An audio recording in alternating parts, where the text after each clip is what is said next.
함께 나눌 말씀은 꿈에 관한 겁니다. 제목은 꿈이 없을 때.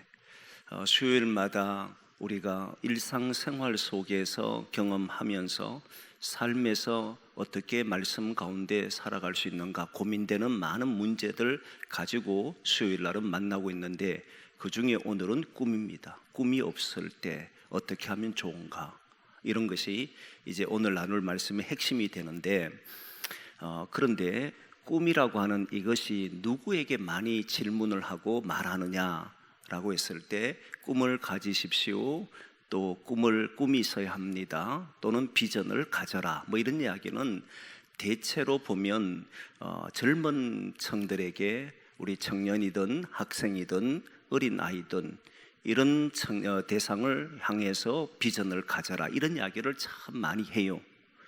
어른이 되었을 때 어른들 보고 당신 비전을 가지십시오, 꿈을 가지십시오, 이렇게 잘 표현을 하지를 않습니다. 마치 꿈이 없는 것처럼 그렇게 하루하루 현실에 마주하며 사는 것이 일반적으로 보면 보통 어른들의 모습이죠. 저도 청년 시기에 이제 저를 지도했던 분들 또는 어른들을 보면서 대화하는 내용을 가만히 보니까 전부 대화 내용의 핵심이 뭐냐면, 오늘 뭐 먹고 살 건가, 오늘 나는 뭘 할 건가, 여기에 관심을 두지, 나는 이렇게 해보고 싶다, 이런 것을 향해서 나는 살아가고 있어 라고 대화하는 경우를 많이 못 봤어요.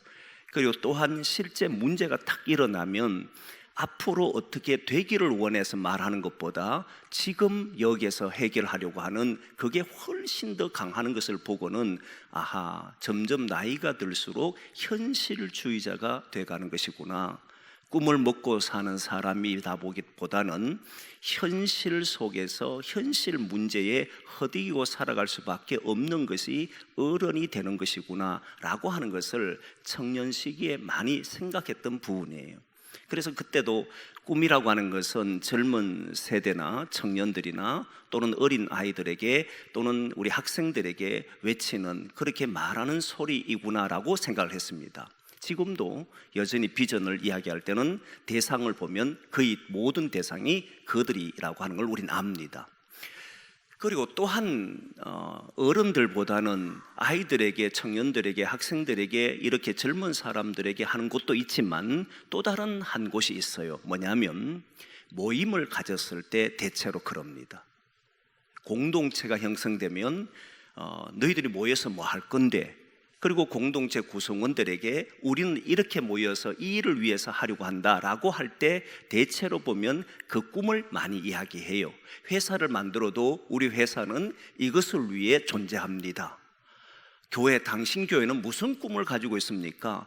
개개인의 어른들에게는 꿈을 이야기 안 해도 공동체를 향해서는 어떤 목표를 가지고 있느냐, 어떤 꿈을 가지고 있느냐, 이렇게 많이 해요. 수련을 해보면 알지만 이제 수련회와 성경학교 시절이기 때문에, 계절이잖아요. 그러면 이번 수련회는 어떤 목표를 가지고 한다, 이게 다 꿈이잖아요. 이번 수련회는 이러이러한 목적을 가지고 해봅니다, 이렇게 말을 해요. 그런데 성경에는 이렇게 생각하는 비전은 없습니다.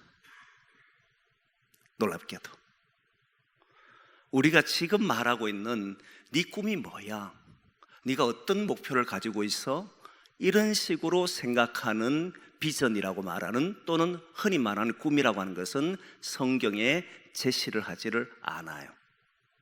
성경에서 말한 꿈은 전혀 다릅니다. 이걸 일단 이해하셔야 돼요.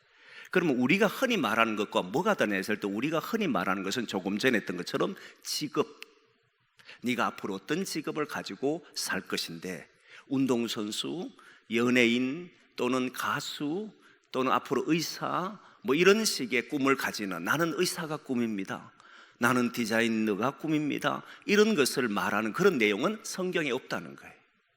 요셉도 총리가 되겠다는 꿈을 가져본 적이 없습니다.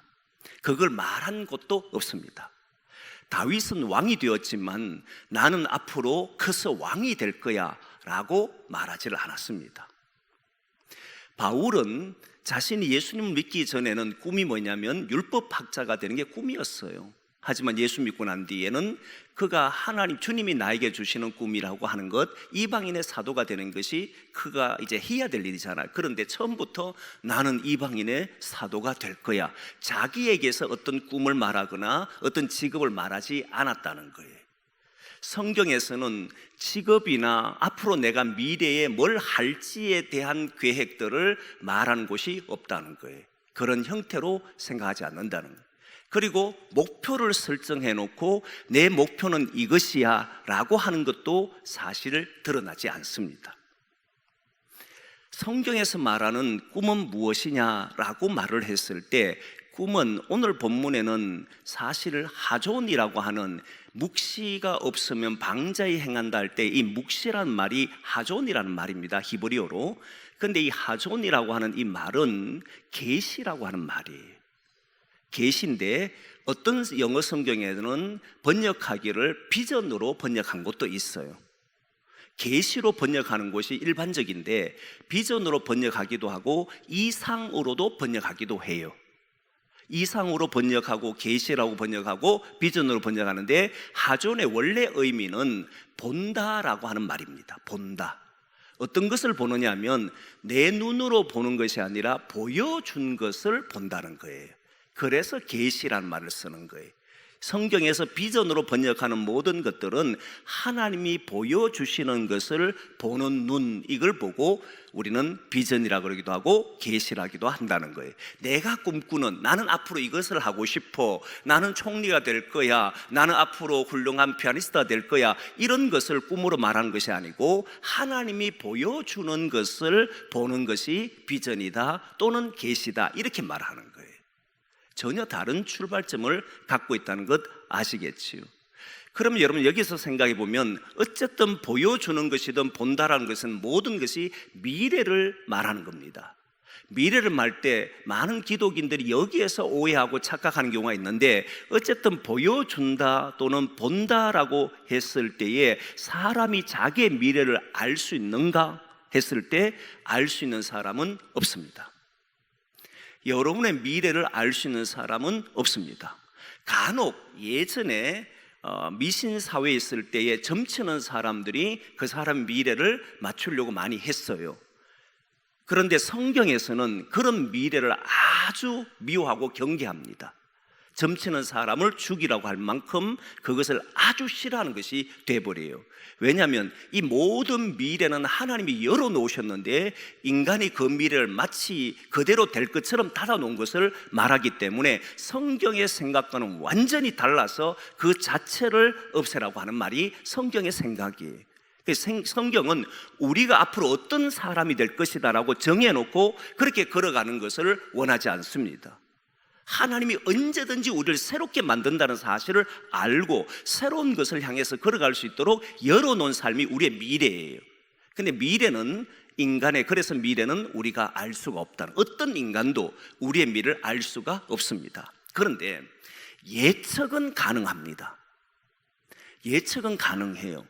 어떤 직업을 할지 요즘은 상담하기나 이런 데 보면은 어떤 직업이 앞으로 어울릴 겁니다 라고 말하는 사람들이 있어요. 그래서 그런 조사를 해서 당신의 직업은 앞으로 이런 것을 하는 것이 훨씬 더 유익할 것입니다 라고 말을 해요. 근데 그 모든 것을 어디에 근거를 삼고 있느냐면 모두 과거입니다. 자기 성격 그리고 자기가 살아온 삶의 배경에서 일어나는 거예요. 자기가 본 것, 자기가 들은 것, 자기가 만들어진, 자신이 현재 만들어진 것으로 미래를 예측하는 거예요. 그리고 저도 여러분들도 알지만은 많은 사람들이 그렇게 하잖아요. 저 사람을 보면 앞으로 어떻게 살지 보인다, 이런 말하는 경우 있잖아요. 보면 그때는 무엇을 보고 하냐면 말투, 그리고 어떤 결정하는 모습들, 그리고 지금 하는 행동들, 이 모든 것이 과거에서부터 만들어져 왔기 때문에 앞으로도 이렇게 살겠네, 이렇게 알아요. 예를 들면 화를 잘 내는 사람이 있어요. 그럼 앞으로 어떻게 살겠습니까? 화를 내지 안 낼 수가 없잖아요. 그러니까 자신이 하고 있는 일들과 과거에 해왔던 모습들을 잘 돌아보면 앞으로 어떻게 사는지가 보입니다. 그렇다 해도 저는 예수 그리스도 안에서, 주님 안에서 새롭게 만들어질 수 있다라고 믿는 사람이 저예요. 왜냐하면 성경은 언제나 하나님께서 새롭게 만들어 가신 줄 믿기 때문에. 하지만 인간은 과거에서 만들어진 이것이 언제나 미래를 향해서 걸어가기 때문에 그 사람이 현재 하고 있는 말투와 행동들을 보면, 어떤 것을 결정하는 것을 보면 그때 됐을 때도 똑같이 할 가능성이 큽니다. 그래서 뭐라 그러냐면 안다, 보인다라고 말하는 거예요. 미래가 그렇게 해서 보이는 경우들이 많습니다. 또 하나는 현재에 놓여진 상황입니다. 누구와 어울리느냐, 누구와 대화를 하느냐, 어떤 사람과 함께 했느냐, 어떤 집단에 들어가 있느냐에 따라서 그 사람의 미래가 보여요. 악한 자의 그룹에 들어가 있으면 그의 미래는 악을 행할 수밖에 없는 사람이, 죄의 길에 들어서 있는 사람은 죄의 일을 할 수밖에 없습니다. 왜? 내가 속해 있는 곳이니까. 그러니까 우리가 어디에 속해 있는지도 대단히 중요합니다. 나는 어디에서 속해서 어떤 말을 하고 있고 어떤 사람과 함께 어울리느냐가 그 사람의 미래도 그렇게 나타날 가능성이 큽니다. 여기에도 여전히 바뀔 수 있다라고 하는 것이 제 믿음이에요. 하지만 현재 속해 있는 삶의 그 곳이 우리의 미래를 그렇게 만들어 갈 가능성이 커요. 이걸 잘 보여주는 성경 구절이 있는데, 잠언 10장 4절인가요? 제가 띄워달라는 곳이 할 텐데 맞을 겁니다. 4절 같이 읽겠습니다. 시작. 손을 게으르게 놀리는 자는 가난하게 되고 손이 부지런한 자는 부하게 되느니라. 그대로 또 봅니다. 보시면 자기가 너무 게으른 사람이 있어요. 물론 게으른 사람 중에도 잘된 사람이 있을 수 있을까 없을까? 나중에 생각이 바뀌어서 잘 될 수는 있어요. 하지만 일반적으로 우리가 아는 것은 저렇게 게으른 사람 보면 나중에 어떻게 살 거냐 보입니다. 그렇지 않나요? 손이 부진한 사람 보면 지금은 어려울지 몰라도 저 사람 뭔가 되겠네 하는 게 보여요.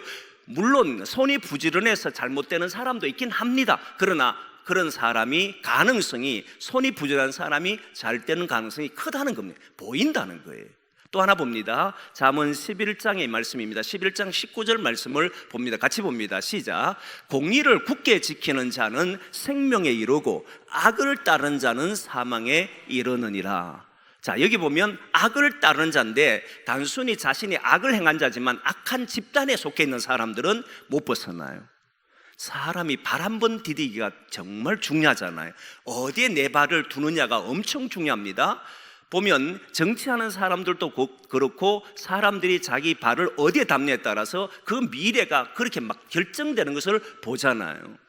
전에도 한 말씀 드렸습니다만은 저희 교회에 국회의원들이나 한 번씩 옵니다. 그럴 때 저한테 이런 이야기를 해요. 목사님, 교회에 어려움이 있거든, 저한테 얼마든지 도움을 청하십시오, 도와주겠습니다 라고 했을 때 저는 속으로 말합니다. 결코 어떤 일 있어도 도움을 안 청한다. 왜 그렇겠습니까? 나중에 벗어나지를 못해요. 내가 한번 도움을 청하게 되면 반드시 도움을 청해 왔을 때 피할 수가 없게 돼버려요. 그렇잖아요. 어떻게 이용될지를 모르는 거예요. 그리고 교회는 사람들이 도울 때에 도움을 받는 곳이 아니고 교회는 사람을 도우는 곳이에요. 도움을 받는 곳이 아니라는 겁니다. 이걸 잘 아셔야 돼요. 우리의 위치가 어딘지를 모르면 결국 우리는 거기에 끌려서 살아갈 수밖에 없다는 거예요. 세상의 도움을 받으면 교회는 거룩성을 잃어버리게 되어 있습니다. 그래서 교회는 언제나 자신을 지킬 수가 있어야 돼요. 아무리 고통스러워 힘들어도 교회는 교회의 방식대로 해내줘야 되는 거예요. 그렇지 않습니까? 그게 바로 교회가 세상의 빛으로 살아갈 수 있는 거예요. 그런데 잘못 어울리면, 한 번 발을 잘못 들여버리면 여러분 이상하게도 발을 못 빼요. 그게 우리가 살아가는 방식. 그러다 보니까 저 사람이 발을 잘못 들인 순간에 아하, 저 사람의 미래는 이렇게 되겠구나, 그게 보인다는 거예요. 그래서 이런 것들을 보면 항상 자신의 행동과 어디에 속해 있는지를 잘 보셔야 된다는 거예요. 그걸 잘 보셔야 자신의 미래가 아름다워질 수 있다는 거예요. 그러나 여기에서도 저는 항상 이야기합니다. 하나님의 은혜가 임하면 누구든지 달라질 수가 있다는 것이 저의 신앙이고 성경이 가르쳐 주는 거잖아요. 그래서 우리는 항상 가능성은 열어놓되 우리의 말과 행동이 우리의 미래에 아름다워지는 것을 향해서 선택하고 행동하는 그런 사람들이 되어야 한다는 거예요. 그러면 미래는 우리 인간이 알 수가 없어요. 다만 예측 가능할 정도밖에 없습니다. 그러면 성경에서 말하는 꿈은 도대체 뭔가? 성경에서 말한 꿈은 본다는 건데 뭘 본다는 건가라고 했을 때 하나님이 보여주는 세계를 말할 때의 꿈이라고 이야기해요.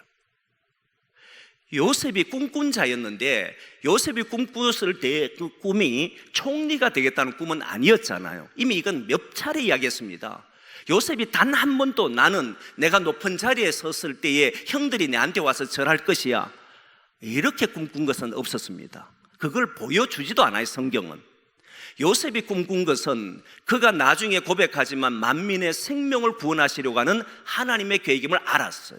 하나님 보여주는 것은 11별 집단이 자기에 절하는 것이고 해와 달 11별이 나에게 절하는 것이었지만 이 꿈을 세상에 성공하고 세상에서 뭔가 대단히 높은 사람으로 되는 것이 꿈이 아니라 나로 인해서 많은 사람들의 생명이 구원을 받구나, 언젠가는 형들에게, 아버지에게 내가 큰 도움을 주는 날이 오는구나, 그들의 생명을 구원한 날이 오는 거구나, 이걸 가슴에 품고 살아왔기 때문에 그런 상황이 벌어졌을 때 형들을 미워하지도 않았고 오히려 형들을 도와줬기에 형들이 그 앞에 엎드린 거잖아요.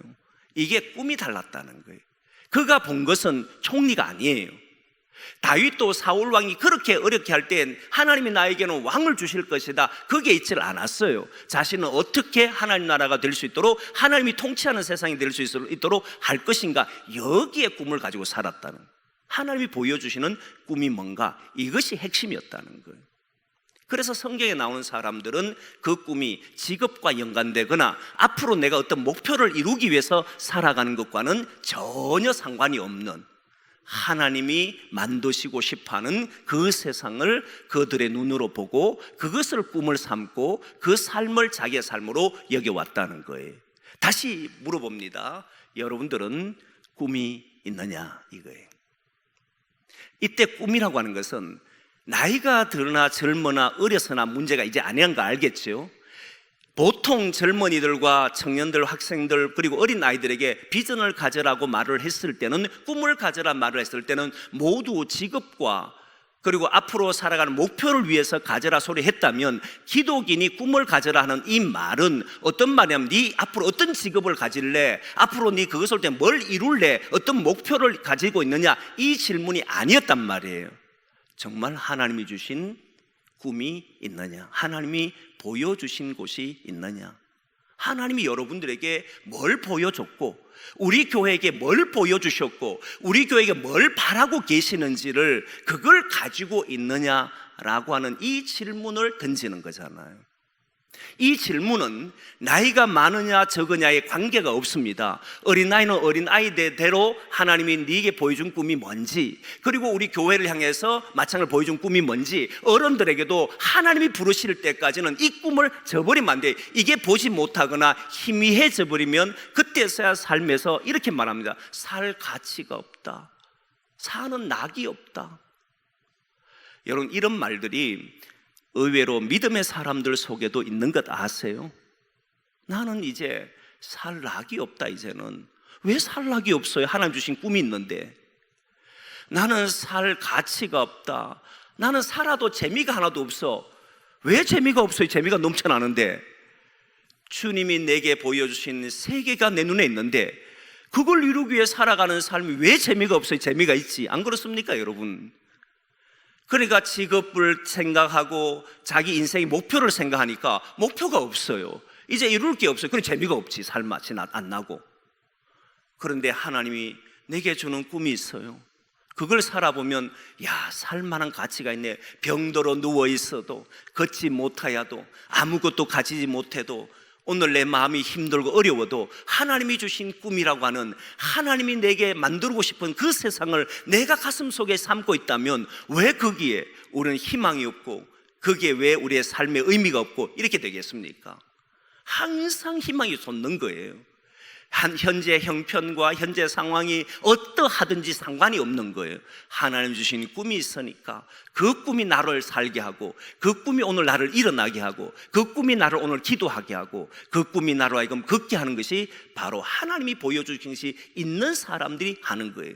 그러니까 바울이든 베드로든 옥에 갇혀 있어도 그들이 그 속에도 단 한 번도 시리에 빠지지 아니하고, 오히려 거기에서 두려운 마음이 있어도 다시 일어나서 주님이 보여주신 세계를 위해서 살아가는 삶이 돼버리잖아요. 이게 명확했다는 거예요. 저는 이야기했습니다만은 어떤 청년이 이렇게 이야기하면, 그때 어릴 때 부모님이 기도를 했어요. 기도를 했는데 하나님이 이 아이를 이제 목회자로 기르는 게 꿈이었었어요. 목회자를 기르는 게 꿈이다. 참 웃긴, 이제 아까 직업적으로 보면 사실 맞지 않는 이야기잖아요. 근데 이 친구는 외국 유학 가서 성공하는 사람이 되고 싶어요. 그래서 어느 날 저한테 이렇게 물어요. 목사님, 하나님은 나를 목회자가 되게 하는 것이 하나님의 뜻입니까? 외국 유학 가서 공부하고 이렇게 돈 많이 벌어서 하나님의 영광을 위해서 하는 게 하나님의 원하시는 길입니까? 물어요. 제가 이렇게 말했습니다. 하나님은 네가 목회자가 되든 네가 돈 많이 벌어서 하나님 나라를 위해 살든 그 하나님의 뜻을 위해 살든 상관하지 않는다. 네가 네 인생을 통해서, 너의 삶을 통해서 그곳이 하나님 나라 되도록 네가 목회자를 통해서 하면 그걸 위해 살아야 하고, 네가 돈을 많이 벌더라도 그걸 위해 산다면 하나님은 너에게 그거를 보여주신 것일 것이다. 그렇지 않습니까? 여러분, 목사가 되는 게 꿈이 되면 어떤지를 보실까요? 목사 되고 나면 뭐 합니까? 목사가 되면 그건 끝이잖아요. 내 꿈이, 여러분 미안합니다, 요것만 듣고 가서 그렇게 말하면 됩니다. 뭐냐면 내 꿈이 명성교회 담임 목사가 되는 게 꿈이다. 명성교회 담임 목사 되고 싶은 마음 조금도 없습니다. 요만큼도 없어요. 그런데 요걸 듣고 우리 목사님 그래 생각하더라, 이 큰일 납니다. 내 꿈이 만약 명성교회 목사가 되는 게 꿈이라 칩시다. 담임 목사가. 그럼 이제부터 여러분들은 다 뭐가 돼야 됩니까? 제가 명성교회 담임 목사 되기 위한 발판일 뿐인가 아세요? 자식들이 내가 성공하는 사람이 되겠다는 그 꿈을 가지고 나는 어떤 일을 하겠다는 그 세상이 말하는 꿈, 목표를 위해 살면 부모들은 모두 다 희생하는 사람일 뿐입니다. 아닌가요? 하나님이 그런 꿈을 주신다고 생각합니까? 저는 그렇게 생각하지 않습니다. 하나님의 꿈은 하나님이 이루시고 싶어하는 세계를 우리의 가슴에 넣어주고 우리가 그 세계를 보고 그 세계를 위해서 살아가도록 하는 것이 하나님의 꿈이, 목사는 목사로서 그렇게 사는 것이고, 우리 장로님들은, 우리 권사님, 우리 안수 집사님 그렇게 사는 것이고, 우리 성도님들도 그걸 가슴에 품고 내 삶에 돌아가서 내가 살아가는 모든 것이 하나님이 이루고 싶어하는 죄가 없고 어둠이 없고 그런 세상을 나는 만들어 가겠노라. 그런데 아직도 눈물이 나요, 아픔이 있어요, 서로 그 안에서는 다툼이 있어요. 그러면 그때는 왜 이렇지라고 하는 것이 아니라, 주여 내가 이곳에서, 여기에서 그 일을 위해서 나를 부르셨군요. 그러니까 삶에 얼마나 열정이 생기며 얼마나 거기에 기쁘며 나에게 할 일이 있다는 것을 알게 되니까 얼마나 감사하겠어요. 그러니까 우리는 살 맛이 안 난다 소리 하는 게 아니에요. 오히려 살아서 움직이는 그런 우리의 마음이 일어나잖아요. 저는 이걸 물었던 거예요. 여러분들에게 하나님이 주시는 꿈이 있느냐? 성경은 여러분 보면은 총리, 왕, 제사장, 선지자, 이게 하나님의 꿈이 아니에요.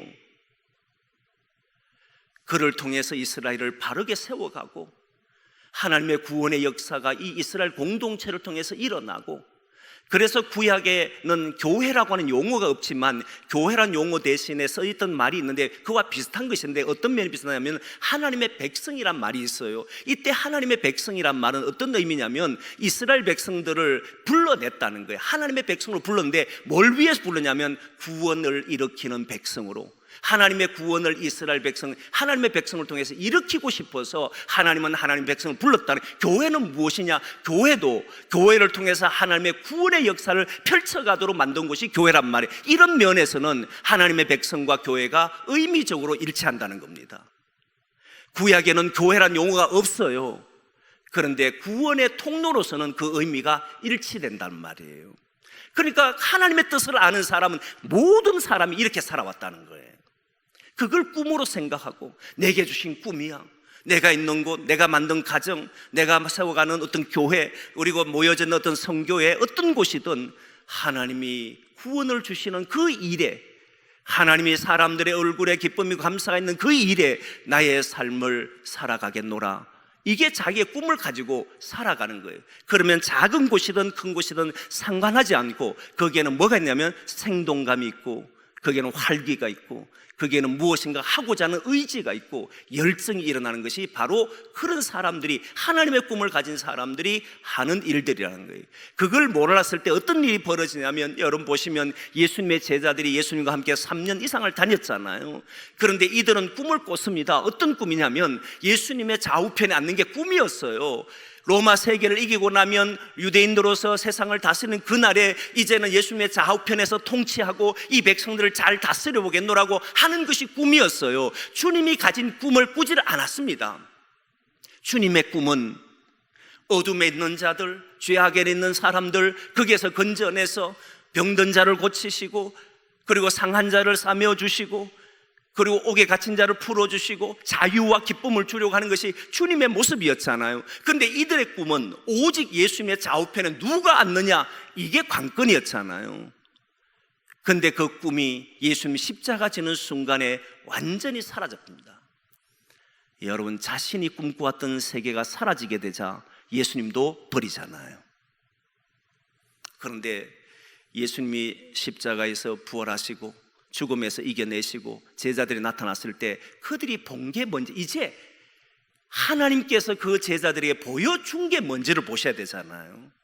하나님이 그들에게 보여주신 것은 죽음을 이기신 예수 그리스도, 죽음도 이제는 허물어졌다는 세상, 우리를 지배하고 있는 이 어둠의 힘이 예수로 인해서 무너지고 결박당했다는 이 사실, 그래서 우리를 이길 수 없다는 그런 믿음, 그리고 이 세상 속에 살아가는 많은 사람이 그 죽음과 어둠이 주는 공포 속에 살아갈 때에 예수 그리스도로 말미암아 새롭게 된다는 그런 생각들, 그게 그들의 눈에 보이니까 그들의 꿈이 생겼어요. 어떤 꿈이 생기냐면, 저 결박 속에 살아가는 사람들, 여전히 아픔과 고통 속에 이겨내지 못한 사람들을 어떻게 구원할 것인가, 이게 그들의 꿈이 되어버렸어요. 이 꿈을 꺾을 사람은 아무도 없었습니다. 이 꿈을 막을 사람이 아무도 없었습니다. 그래서 이 꿈대로 살았던 거예요. 이 꿈을 가진 자가 어떻게 사는지를 보여주는데, 오늘 본문 다시 한번 읽어봅니다. 잠언 29장 18절 말씀을 다시 한번 읽어보겠습니다. 같이 읽습니다. 시작. 묵시가 없으면 백성이 방자히 행하거니와 율법을 지키는 자는 복이 있느니라. 아멘. 역대 묵시가 하존이라고 하는 히브리어를 했잖아요. 그 하존은 비전으로 번역되기도 하고 계시로 번역되기도 하고 이상으로 번역된다 했습니다. 이때 비전은 보여주는 것, 하나님이 보여주는 것을 우리는 계시라 그러고, 그리고 비전이라 그런다, 이렇게 말을 했습니다. 그렇잖아요. 그런데 이것이 없는 사람은, 하나님이 보여주는 것이 없는 사람, 하나님이 우리에게 본 것이, 하나님 보여준 것을 보지 못한 사람은 어떻게 사냐면 방자히 행한다, 이 말이에요. 여러분, 인간이 자기 꿈을 가지고 있어도 자기 삶을 절제합니다. 꿈이 없는 사람 마음대로 살잖아요. 그런데 꿈이 있는 사람은 힘들어도 견딥니다.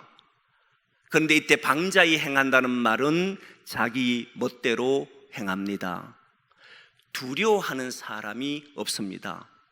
무서워하는 존재도 없습니다, 이 말이에요. 자기에게는 무서운 존재가 없어요. 두려운 존재가 없어요. 그럼 어떻게 사느냐? 내가 말하고 싶은 대로 말하고 내가 행동하고 싶은 대로 행동한다는 거예요. 조금 전에 이야기했습니다. 세상에 말하는 꿈을 가져도 자기 어떤 직업을 할까를 고민한 사람들, 앞으로 어떤 목표를 가지고 있는 사람들도 그때 하는 것 보면, 두려워하는 사람이 없는 사람들 보면은 그때는 두려워하는 사람이 필요하지 않아요. 그 꿈을 위해서 자기는 살아갈 뿐이에요. 그런데 하다가 안 되면 어떻게 됩니까? 포기해버리잖아요. 꿈을 위해 살아가는데 방해하는 사람이 있고 주변에 괴로운 사람이 있고 안 되고 이러면 사람들은 점점 그 꿈을 포기합니다.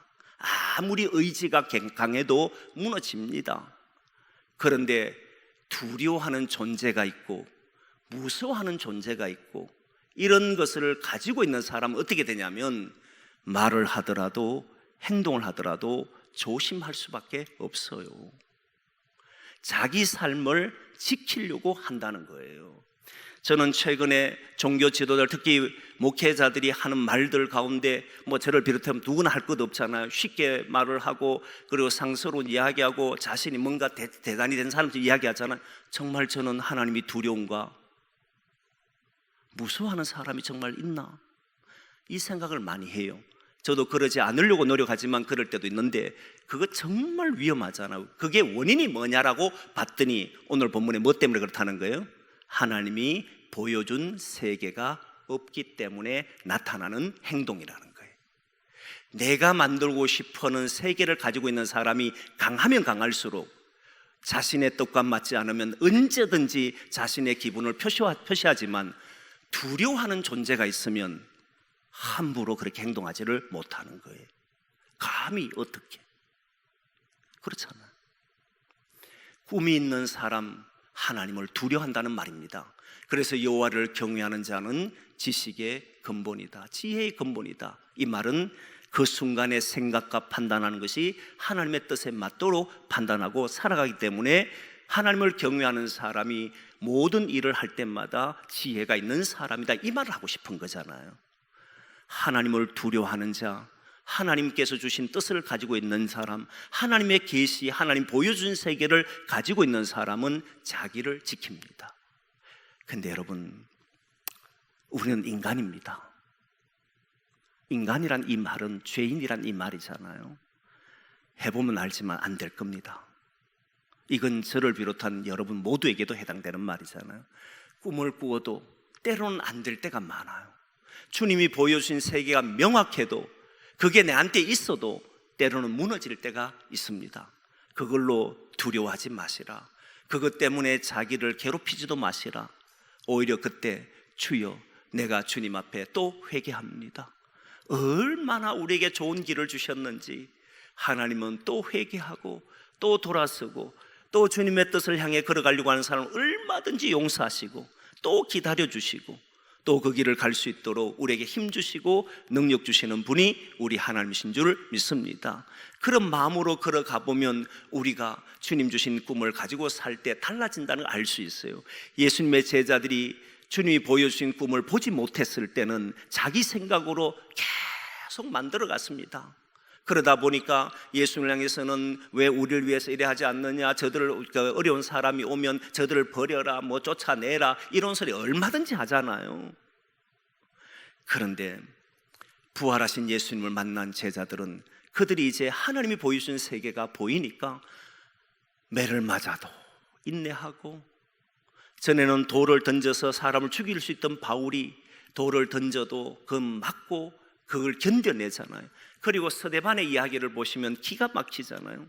스데반이 자신을 향해 돌을 던지는 자를 보고 주님 앞에 엎드려 기도할 때 주여 저들의 죄를 용서해달라고.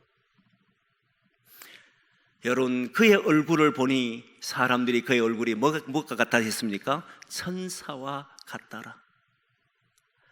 이미 스데반은 하나님의 사람으로 뭘 받느냐면 하나님의 세계를 받기 때문에, 그걸 꿈을 가지고 살았기 때문에 그것을 누구에게도 빼앗기지 아니하고 살아왔다는 그 말이잖아요. 사랑하는 성도 여러분, 저와 여러분이 꿈이 없느냐 이 말을 한다는 것은 하나님의 세계가 아직 보지를 못했느냐. 그런데 여러분, 저는 저와 여러분들이 하나님의 세계가 있음을 믿는 줄 믿습니다. 하나님이 여러분들에게 하나님의 세계, 하나님 나라를 들려주셨고 그 세계가 어떤 세상인지도 알려주셨다고 믿습니다. 이걸 꿈을 꾸자는 거예요. 이 꿈을 위해서 살아보자는 거예요. 이 꿈을 위해서 달려가 보자는 거예요. 그때 우리는 넘어질 수도 있고 부러질 수도 있고 안 돼서 괴로울 수도 있고 연약해서 아무것도 이루지 못하는 것처럼 보일 때도 있지만 이 꿈을 포기하자면 우리는 살아서 움직이는 그런 사람인 것을 보게 되는 줄 믿습니다. 그래서 우리는 힘차게 주님 나라 이루어질 때까지 우리 교회 이미 예수 그리스도를 통해서 2000년 전에 어둠을 이겨내시고 그리고 빛의 세상을 우리에게 허락하신 것을 믿는 성도답게 우리 교회는 그런 교회인 줄 알고 그 일을 이루어내는 교회가 되기를 소망합니다. 그걸 꿈꾸며 함께 걸어가기를 소망합니다.